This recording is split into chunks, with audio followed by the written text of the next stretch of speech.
Hey everyone, this is Noah, and we are going to do a few videos here. I'm going to try and break this up into chunks, but I'm going to walk through the lectures that I was planning for today's class. We have a cross product lecture that we'll be doing, and then one on equations of planes in 3 space. So I'm just going to jump right into this.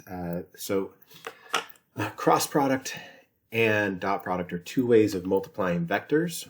And cross product only works in 3 dimensions. So we've got our definition of the cross product here, and we're going to just be walking through today how to compute some cross products, what it looks like geometrically, some applications for like how the cross product can be seen in different physics situations. We definitely just want to get our calculations so that we can see how to just take 2 vectors and get a vector output from this. And then we'll start looking at creating perpendicular vectors, given vectors in a plane, and we'll talk about parallelograms and how that relates to the magnitude of a cross product. And then we get our fun little example here about the parallelepiped. But I'm going to break this up into a couple of videos.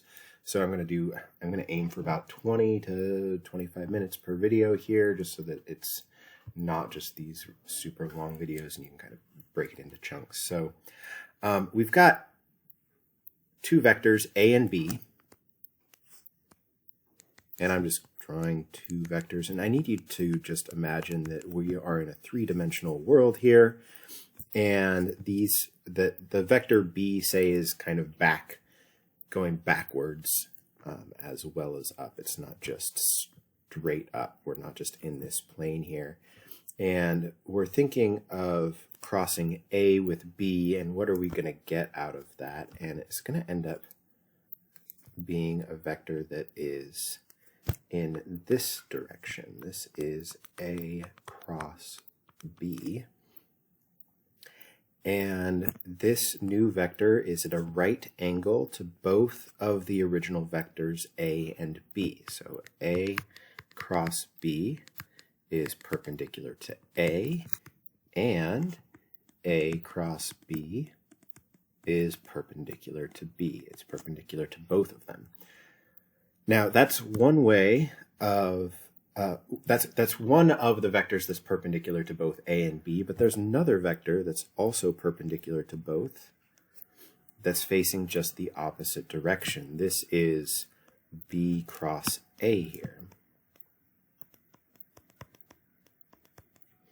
This is also perpendicular to both A and B.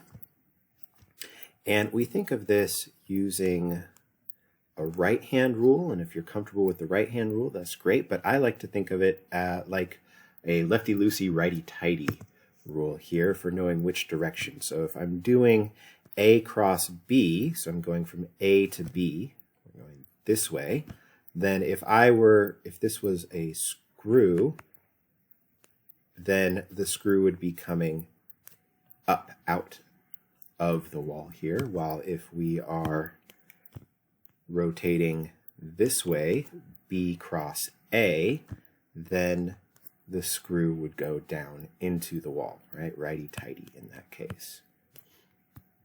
So that's how I like to think of which direction the resulting cross product vector is going to be going in. But we can see that A cross B and B cross A are just in the opposite direction. So when this question is asking how are they relating, we can say that A cross B is equal to the negative of B cross A.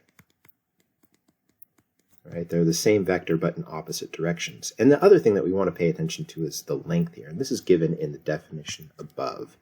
So the length of the resultant vector, the magnitude of A cross B, which is equal to the magnitude of B cross A, this is going to be the magnitude of A times the magnitude of B times the sine of the angle between the 2 vectors. So here's our angle, theta. And this looks a lot like, this is very similar to our dot product, which is equal to the magnitude of A times the magnitude of B times the cosine of the theta, of the angle between them. But it's not the same, right? So, and also here, this is the magnitude of the cross product. So one thing that we really want to realize that's important here is that dot products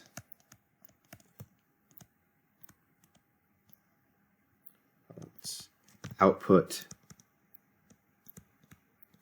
a scalar, just a real number, while cross products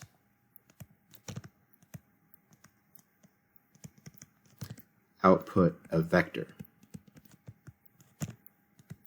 Another important thing is that cross products only work in 3 dimensions. Okay, they are specifically giving an output vector that's perpendicular to the 2 initial vectors, right? And so this whole concept of cross products is really something that's unique to 3-dimensional space. Okay, that's our quick intro here. And we're going to look at some interesting ideas in this next problem where we're looking at this associativity idea, I cross j and I cross j. It sounds the same, but when you look, we can see that we're grouping the parentheses in a different way. Oh, I almost forgot to say. So this whole problem 1, this is saying that cross products are not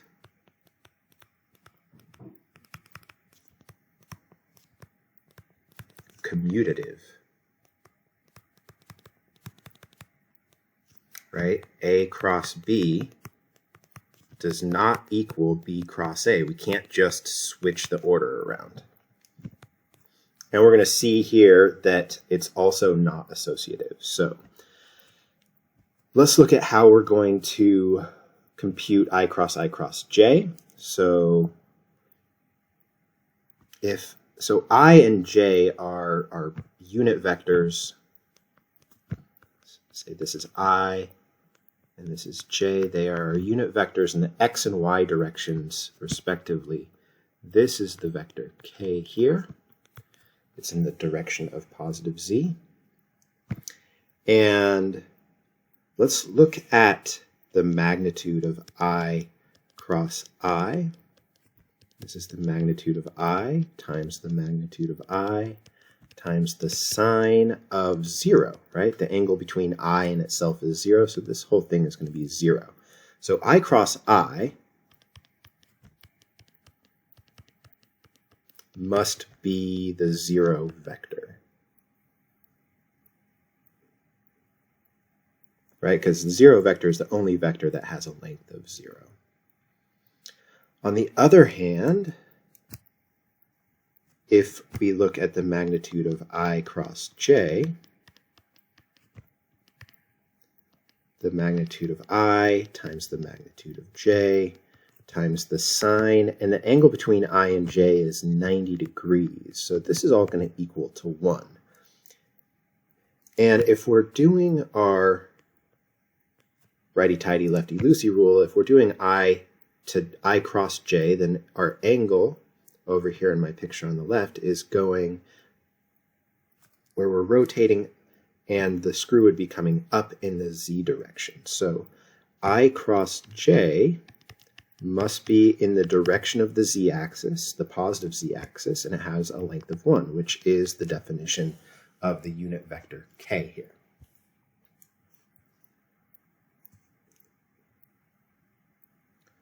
So we can start putting together some of the problem that we've got up top, and I'm going to go ahead and just get this out of the way so that I can actually have room to do my work here.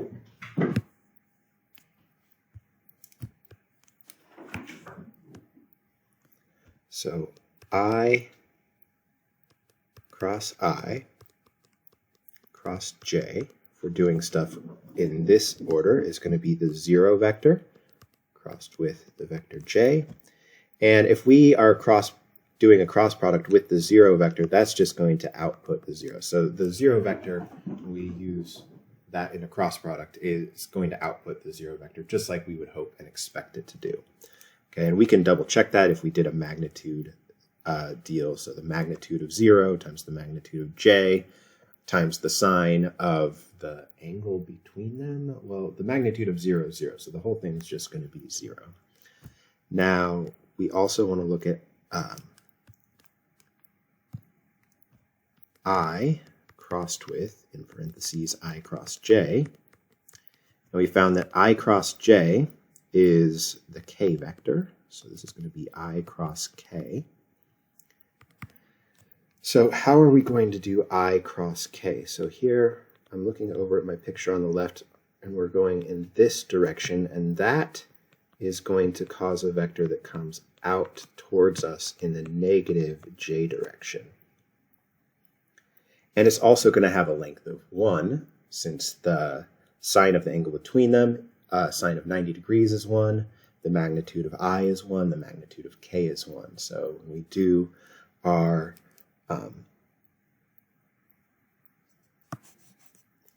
whole computation for the length of the vector, that is still going to be a length 1, but it's going to be in the negative j direction.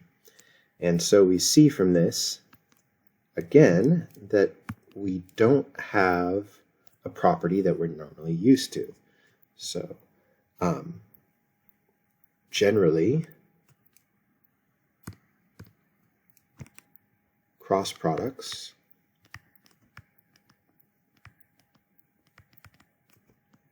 are not associative. So this is just one simple example that we can't just switch the parentheses around. Associative A cross B cross C generally does not equal A cross B first, then crossed with C.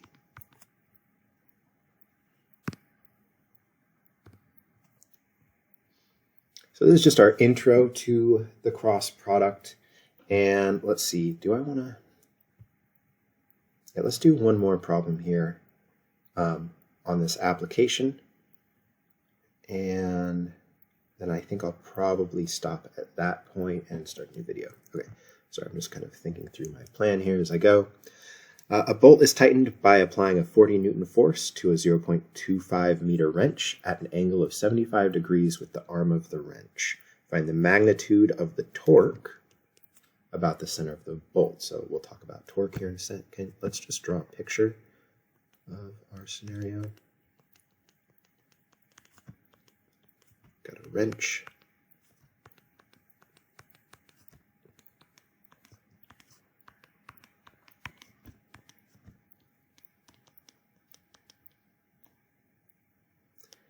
And we're going to put, I've got the bolt here, and the length from here to here, this is 0.25 meters. And we're putting the force in this direction. Here's our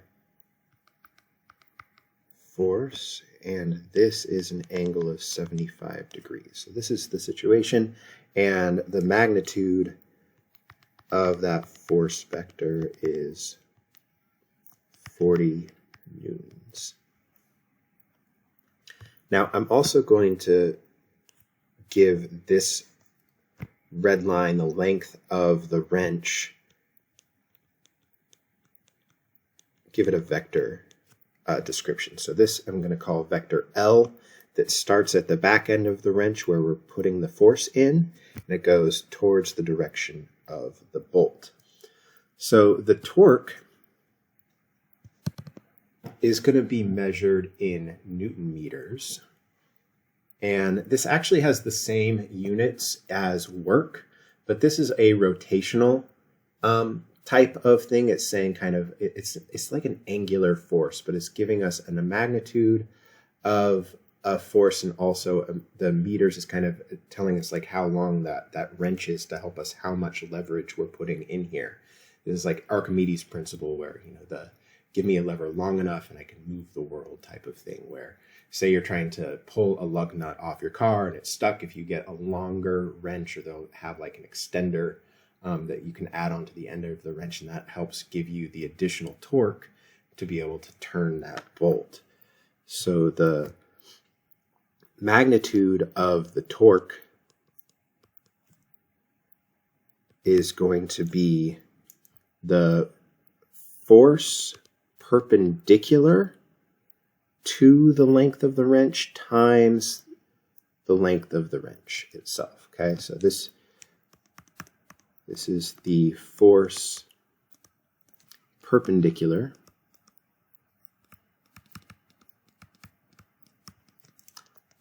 to the length. And this is important because if I'm going to, let's move this real quick.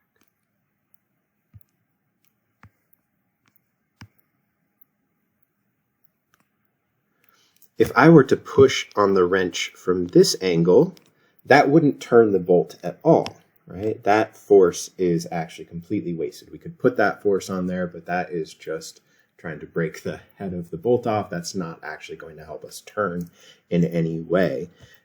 On the other hand, if our force was going exactly perpendicular to the wrench, then that is not wasted. So the force that we are putting on here at that 75 degrees, we want to break that up into its components perpendicular and parallel to, so this is the force perpendicular and this is the force parallel to the wrench itself, right? So that force perpendicular is going to be, this is the opposite of our 75-degree angle. So that's going to be the magnitude of the whole force vector times the sine of 75 degrees. Just using some right triangle trig, we get that value there. And then the length is simply the magnitude of this length vector. So if I put that all together here for our torque, we get that this is the magnitude of that force vector times the sine of the angle between the force and the length.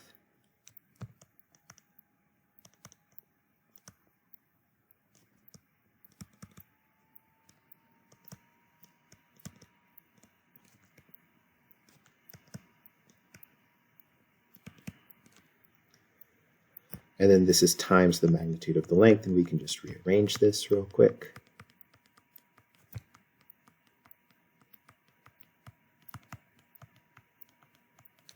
And we see that this is equal to the force, the magnitude rather, sorry, the magnitude of the force vector times the length vector here. And in our case, we're just going to plug those numbers in. The magnitude of the force was 40 newtons, and the magnitude of the length vector was 0.25 meters, times the sine of 75 degrees. So that is calculator time. Make sure you're in degree mode when you do this. This will be 9.66 Newton meters. And for torque, we always use Newton meters to keep it distinct from joules. Joules units is actually newtons times meters also, but it's a linear Newton times meter, while this is an angular. So Newton meters is for torque, joules we use for work. And so our conclusion now is that the torque being applied